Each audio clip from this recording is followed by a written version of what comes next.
우리는 세상 끝날에 일어날 큰 환란들에 대해서 여러 시간 거쳐서 말씀을 지금 나누고 있습니다. 감남산 광화, 그렇게 이름 붙여도 좋겠습니다. 감남산에서 세상 끝날에 대한 여러 징조들과 또 그에 대해서 어떻게 성도들이 처신하고 태도를, 그 자세를 갖춰야 될 것인가들을 우리가 함께 나누고 있습니다. 우리 복음적인 그리스도인들은 언제나 우리가 지금 누리고 있는 것이 영원하지 않음을 항상 기억해야 하겠습니다. 영원하지 않습니다. 세상은 영원하지 않다. 계속될 것이다 생각하는 그 어리석음을 우리가 벗어나야 되겠고, 하나님의 말씀을 통해서 깨닫게 되어야 할 것입니다. 주님은 마지막 때의 시기와 징조보다는 주의하고 깨어있는 것이 중요하다, 그렇게 말씀하셨습니다. 징조가 이렇든 저렇든 간에 징조가 분명히 있겠지만, 그러나 성도들이 깨어있지 않으면 아무 소용없는 거지 않아요. 그렇지 않겠습니까? 징조를 알아볼 수 있고, 그리고 징조를 분별해서 거기에 대한 대처와 자세를 취할 수 있고 그래야 되는 것이죠. 그래서 끝까지 견디는 믿음의 자세를 계속해서 강조해 오고 있습니다. 마지막 때가 다가올수록 믿는 자라고 할지라도 넘어뜨리려고 미혹하는 자들 많이 사단이 사용한다는 거지요. 그렇죠. 미혹하려고, 우리를 넘어뜨리려고, 실족하게 하려고 예를 쓰고 기승을 부린다 하는 것입니다. 오늘 나눌 말씀에는 그날 환난 후에, 그렇게 시작되고 있습니다. 그날 환난 후에 즉시, 그 말은 다른 새로운 이야기가 시작된다. 그날 그 다음, 그 이후에, 그 환난 후에 즉시 일어날 사건들이 있다. 앞에서 보여주었던 그런 환난이나 그런 징조나 그런 기간이 끝난 후에 다시 시작되는 어떤 사건이 오늘 성경의 주제가 되는 것입니다. 오늘 주신 말씀은 세상 끝날에는 큰 환난이 있을 것이고, 이 큰 환난이 있은 후에 예수 그리스도께서 다시 오시는 일이 일어날 것임을 말씀하고 있는 것입니다. 본문에서는 인자가 재림의 주로 오실 때의 징조를 몇 가지로 설명해주고 언급하고 있습니다. 첫 번째로, 그날 환난 후에 천체의 구조, 천체의 모양, 천체의 운동, 천체의 움직이는 그 모든 것들이 놀라운 변화와 변동이 있을 것이다, 그렇게 말씀하고 있습니다.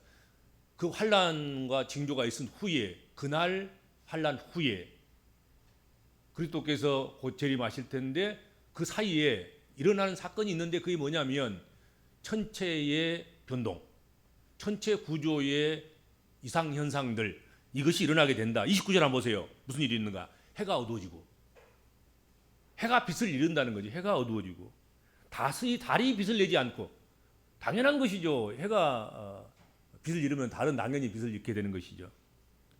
별들이 하늘에서 떨어지고 하늘의 권능들이 흔들린다, 그렇게 말씀하고 있습니다. 이것을 꼭 뭐 영적으로 해석할 필요는 없어요. 그냥 문자적으로도 그대로 정말로 하늘의 해와 하늘의 달과 하늘의 별들, 일월 성신들이 변동이 일어나는데 빛을 내던 것들이 빛을 잃는다. 그리고 고정되어 있는 그 자리에서 흔들려서 위치가 바뀌고 떨어지고 그런 현상들이 벌어질 것이다, 그런 말씀을 지금 하고 있는 것입니다. 그리고서야 주님이 다시 오신다 하는 것이지요. 이 해가 어두워지고 달이 빛을 내지 않고 별들이 하늘에서 떨어지고 하늘의 권능들이 흔들리는 이 일은 이미 구약 성경에 예언되어져 있습니다. 이사야서 13장 10절 말씀 보면 예수께서도 이 말씀을 알고 계셨고 그 말씀을 그대로 인용한 거라고 생각이 됩니다.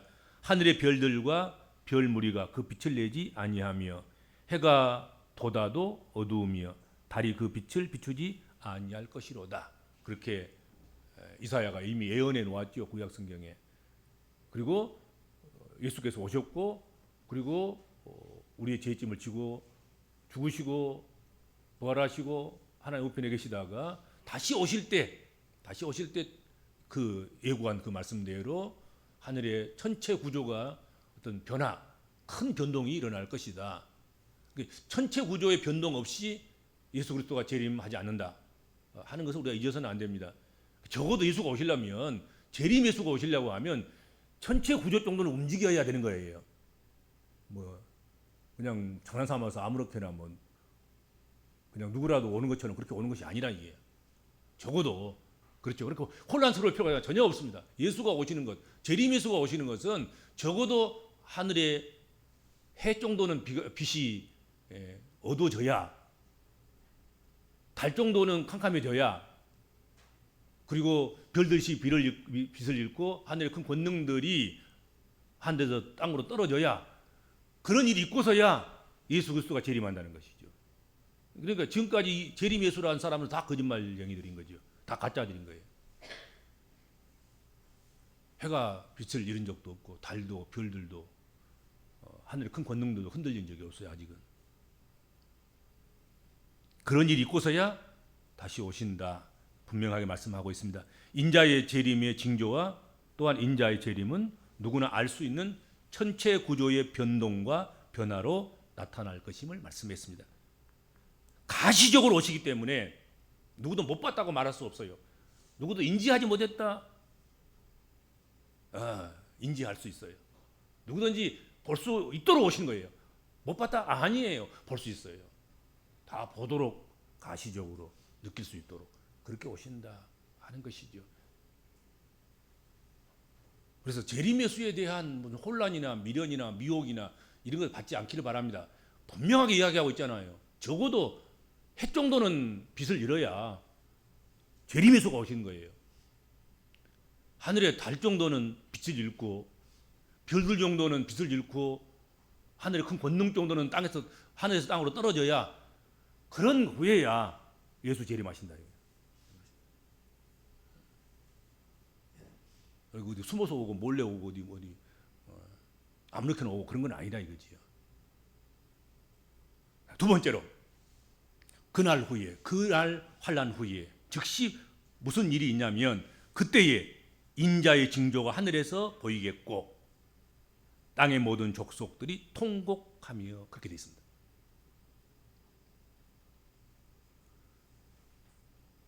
그날 이후에, 그러니까 땅의 끝날에서 벌어질 여러 징조들이 있고 환란이 있고, 그 큰 환란 후에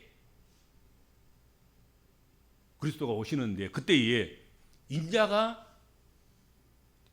하늘에서 오시는 그 징조가 분명하게 있다. 재림하는 징조가 반드시 있다. 하늘에서 보이겠고, 그리고 땅의 모든 족속들이 통곡할 것이다. 그런 말씀을 하고 있습니다. 그 말은 무슨 말이냐면, 예수님을 이 땅에서 초림하실 때 다 거부했잖아요. 대부분의 사람들이 예수를 십자가에 못 박고, 심지어는 유대인들조차도 죄인 바라바를 놓아주고 예수는 십자가에 못 박으소서 그래가지고 결국은 예수를 십자가에 못 박아 죽게 한 그랬잖아요.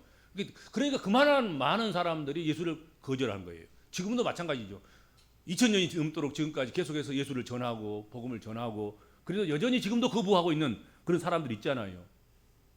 이 사람들이 이런 큰 환난 후에 천체의 구조가 변동되고 변화를 받고, 그리고 그리스도께서 하늘에서 징조가 있어서 재림하실 텐데, 그 재림하는 모습을 보고 그 광경과 그 재림에 참여하는 그런 사람들이, 어떤 사람은 크게 울부짖을 것이다.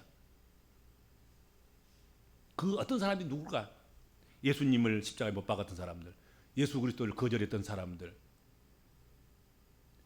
복음을 받아들이지 않았던 사람들, 불신앙했던 사람들, 믿음이 없는 사람들, 그리고 우리가 이전에 이 24장 25장이 오기 전에 그 직전에 있었던 믿어도 바리새인들과 서기관과 같은 사람들, 그런 사람들이야말로 통곡할 것이다 그 말이죠. 예수님을 거부했던, 겉으로 거부했던 속으로 거부했던 어떻든 그런 사람들이 결국은 통곡하는 일이 있을 것이다. 땅의 모든 족속들이, 땅에 속한 사람들은 통곡하게 될 것이다. 이 땅이 최고야. 이 땅밖에 없어. 이 땅으로 만족해. 뭐 하나님 나라나 그것이나 그 다음 것이나 그런 모든 것들은 나와 관계없어. 나는 여기서 잘 먹고 잘 사는 거, 그것이 내 인생의 목적이다. 그렇게 사는 사람들, 그 사람들에게는 통곡하는 날이 주어진다. 그런 말씀을 지금 하고 있고요. 그래서 그 사람들은 예수가 재림하실 때 통곡하면서 재림하신 예수를 보게 될 것이다 하는 것이고요. 반면에 태감을 받은 사람들, 구원 얻은 하나님 백성들, 정말로 땅에서는 나그네와 순례자, 애국인이라 칭함을 받고 그렇게 역임을 받아도 서러워하거나 슬퍼하지 아니하고 순례의 길을 한 걸음 한 걸음 믿음으로 걸어갔던 그 사람들은, 그 백성들은, 그 사람들을 남은 백성이라 그러죠. 남은 자들이라 그러죠. 성경에 보면. 또 이기는 자, 승리자들이라 그러죠. 태감 받은 백성들, 남은 자들, 이기는 자들, 승리자들, 이런 사람들은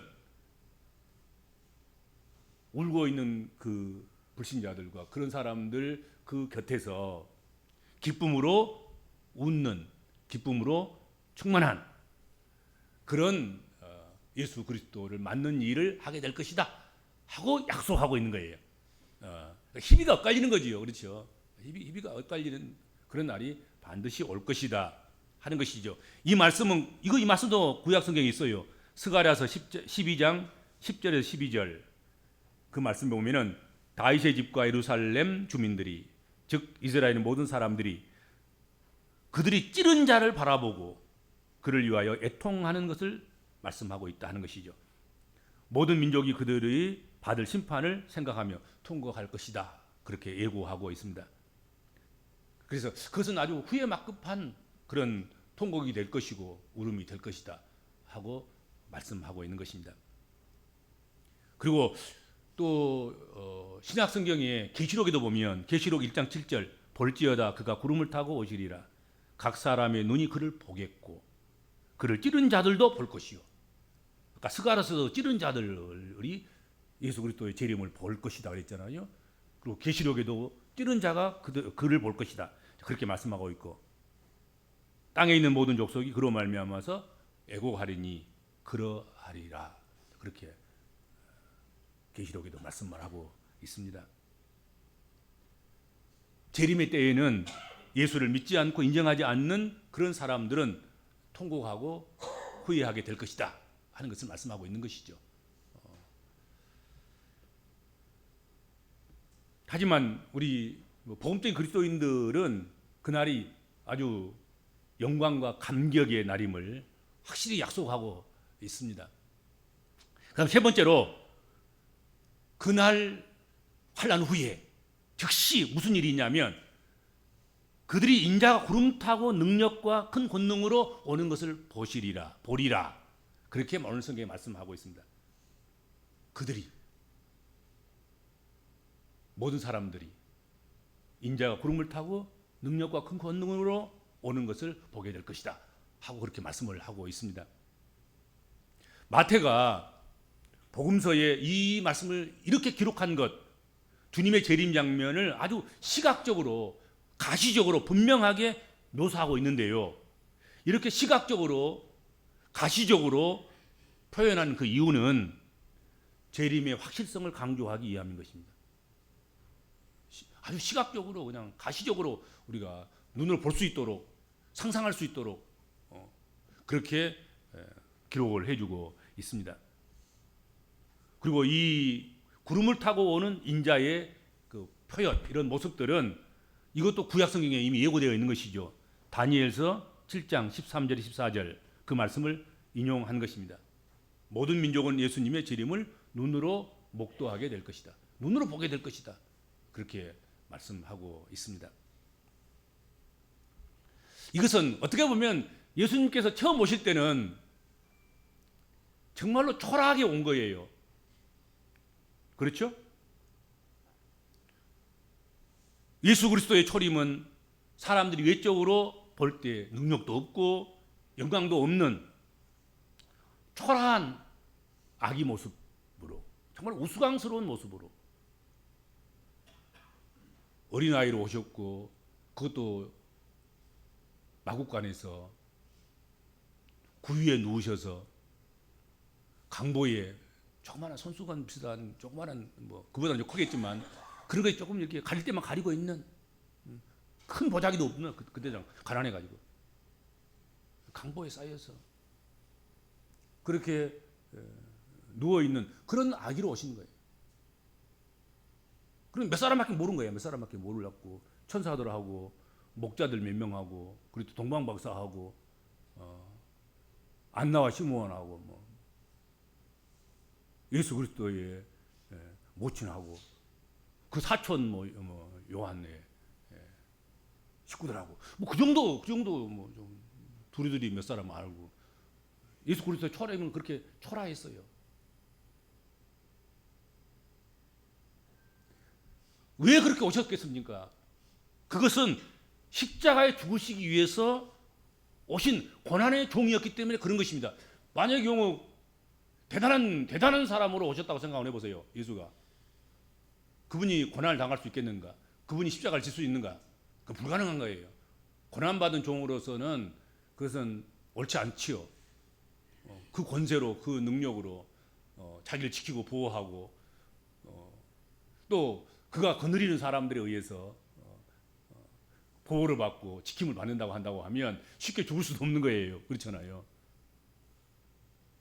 그런데 예수께서 오시는 것은 사실은 살러 오신 것이 아니라 죽으시러 오셨기 때문에 가장 쉽게 죽는 방법은 결국은 무력화되는, 힘이 없는, 그를 지키는 사람이 없는 그런 이어야만 사실은 십자가를 질 수가 있는 거잖아요. 뭐 대신 죽겠다고 나서는 사람도 있다거나, 무슨 그만한 권세가 있다거나, 뭐 그렇다고 하면 쉽게 십자가 지실 수 없었겠죠. 그러니까 초림 예수는 그렇게 초라하게 오셔야 되는 거예요. 왜? 죽으러 오셨으니까. 죽으러 오셨으니까. 그러나 재림 예수는 다른 것입니다, 여러분. 재림 예수는 누구 믿으라고 오신 분이 아니에요. 누구 구원하러 오신 것이 아니에요. 누구 봐주고 무슨 뭐 궁일이 여기고 뭐 불쌍히 여기고 기회를 한 번 주고 두 번 주고 10번이나 주고 100번 주고 기회를 주기 위해서 오신 것이 아니란 말이죠. 재림 예수는 심판주인 거예요. 심판하러 오신 거예요. 그는 이제 승리의 주이며 심판의 주이고 구원의 완성의 주이며 큰 영광과 능력의 주님이십니다. 그러니까 그런 주님으로 오시는 주님이시니까 예수님의 다시 오심은 영광스럽게 오시는 것입니다. 뭐 마국간에 안 와요. 이제 마국간에 오면 재림 예수 없어요. 나 그런 예수 안 믿어. 적어도 재림 예수는 마국간에 안 오셔. 초림 예수는 마국간에 오셔도 심판하러 오시는 주님께서 위험 있게 오셔야 그 앞에서 떨기도 하고, 그렇지 않겠습니까? 그리고 아까 앞에서 이야기했던 것처럼 우는 자가 있고 웃는 자가 있는 그런 확연하게 그냥 이렇게 물이 갈라지듯 갈라지는 그런 이제 현상이 일어날 텐데 위험이 있어야 되는 것 아니겠습니까? 영광과 권능으로 오셔야 되는 거예요. 절대로 초림 예수 때처럼 기저귀 타고 아기 예수로 오시지 않는다 이거죠. 재림 예수는 그런 형편없는 모습으로 오시지 않아요. 가장 위험 있는 모습으로 그렇게 오신다, 그렇게 말씀하고 있습니다. 모두가 누구나 보고 들을 수 있는 가운데 오실 것입니다. 몰래 살짝 숨어서 오는 그런 예수가 아니라는 거지요. 재림 예수는 그렇게 오실 이유가 전혀 없어요. 전혀 없어요. 아주 가시적으로 눈에 볼 수 있도록 그렇게 오신다. 그 다음에 4절 한번 보세요. 네 번째로 우리가 마지막 말씀을 보면 뭐라고 지금 되어 있냐면 31절.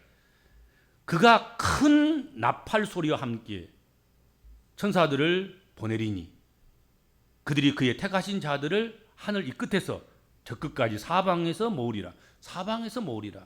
그렇게 오늘 성경 말씀을 하고 있습니다. 큰 나팔 소리가 있을 것이다. 이것을 신호로 해서 천사들이 움직인다는 거죠. 사역을 한다는 거죠.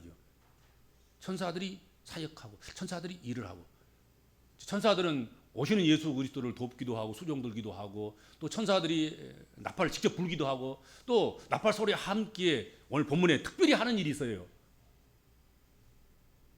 무슨 일이었습니까? 그의 택하신 자들을 하늘 이 끝에서부터 하늘 저 끝까지 샅샅이 뒤져서 한 사람도 남기거나 숨기거나 빠진 사람이나 소외된 사람이나 모른다고 왜 나한테는 알리지 않고 그런 일을 하셨습니까? 그럴 사람 한 사람도 없이 이 하늘에서 저 하늘까지, 이 끝에서 저 끝까지 다 찾아내서 이 끝에서 저 끝까지 사방에서 하나님 백성들, 택한 백성들, 구원받은 백성들, 그들을 모으리라.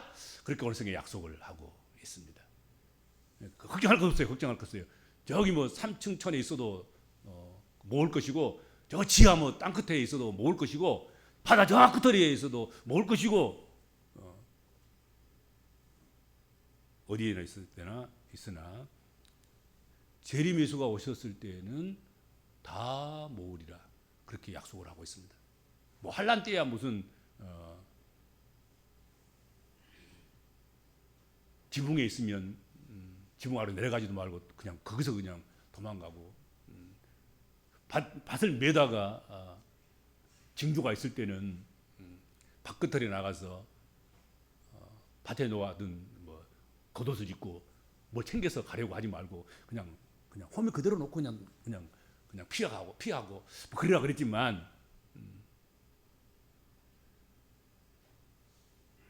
이 마지막 예수 그리스도가 재림하실 때는 내가 뭘 하고 있든지 어떤 자리에 있든지 간에 구원 얻은 하나님 백성들, 택한 백성들은 다 찾아서 한 사람도 잃어버리지 않고 하나님 다 모아서 그렇게 하나님 백성 삼으시고 또 그들과 함께 기쁨을 함께 하신다. 그렇게 오늘 성경에 말씀을 하고 있습니다.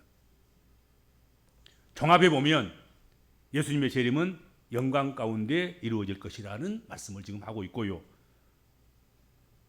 눈으로는 모두가 볼 수 있게 먼저 하늘에는 징조가 있고, 그리고 주님께서는 구름 타고 그렇게 능력과 큰 권능과 영광의 모습으로 재림하실 것을, 가시적으로 재림할 것을 말씀하고 있다 하는 것입니다. 영적인 것이 아니에요. 그냥 하늘에서 진짜로 하늘에서 해가 빛을 잃는 거예요. 또 영적인 것도 있겠지만 무슨 권세 있는 자들, 능력 있는 사람들, 무슨 하늘의 별처럼, 하늘의 1월 성신처럼 그런 사람들, 그런 영적인 것들도 다 빛을 잃는다, 그런 의미도 있겠지만, 문자적 그대로 하늘의 별, 하늘의 1월 성신, 그들이 빛을 잃고 흔들리고 떨어지고 그렇게 될 것이다 하는 것이죠. 가시적으로 그걸 보게 될 것이다 하는 것이죠. 그 이후에 주님께서 구름 타시고 능력과 영광의 모습으로 재림하실 것이다. 그렇게 말씀하십니다. 그리고 귀로는 모두가 들을 수 있게 주님의 호령 소리가 들리고 천사장의 나팔 소리가 들리고 하나님의 나팔 소리가 들리는 가운데서 주님께서 재림하실 것이다 하는 것입니다. 그러니까 혼란이 있어서는 안 됩니다, 여러분들. 미혹을 당할 필요가 없어요. 적어도 예수님께서 오시려면 이 정도는 하고 오신다. 초림 예수가 아니라 재림 예수로 오신다고 하면, 그럼 지금까지 재림 예수로 왔다는 사람은 다 거짓말 이야기인 거예요. 그들이 올 때 이런 선상이 있었습니까? 없었잖아요. 그러니까 속지 말고 그날 환란 후에는 이런 아주 가시적으로 보기도 하고 듣기도 하고 그런 가운데서 주께서 우리에게 오셔서 심판하시고, 눈물 통곡할 사람들은 통곡하고 또 기뻐할 사람은 기뻐하도록 그렇게 하나님께서 보상으로 주시는 그런 오심이다. 그러므로 여러분 기대하시고 고대하시면서 우리의 삶을 아주 아름답게 성실하게 그렇게 살아가는 그런 한 날 한 날 하루하루 한 시간 한 시간이 되시길 바랍니다. 주님 감사합니다. 주께서 초라하게 초림하셔서 우리를 위해서 대신 죽어 주셨는데 다시 오실 주님은 영광스럽게 빛나고 광채나고 구름 타시고 모두가 다 깜짝 놀랄 만한 그런 모습으로 오심으로 저희가 초림에 와서 오셨을 때에 무시했고 멸시했던 것과 같은 그런 자세, 그런 마음으로는 구원 얻을 수 없고 같은 기쁨과 영광을 누릴 수가 없음을 깨닫습니다. 다시 오실 주님 앞에서는 우리가 행한 대로, 우리가 믿은 대로, 헌신한 대로 보응을 받고 상급을 받고 기쁨의 크기가 정해지는 줄로 믿습니다. 거기에서 소외되거나 통고가 우는 자리에 떨어지는 그런 자들이 한 사람도 없도록 주의 백성들 붙잡아 주옵소서. 예수님의 이름으로 간절히 기도하옵나이다. 아멘.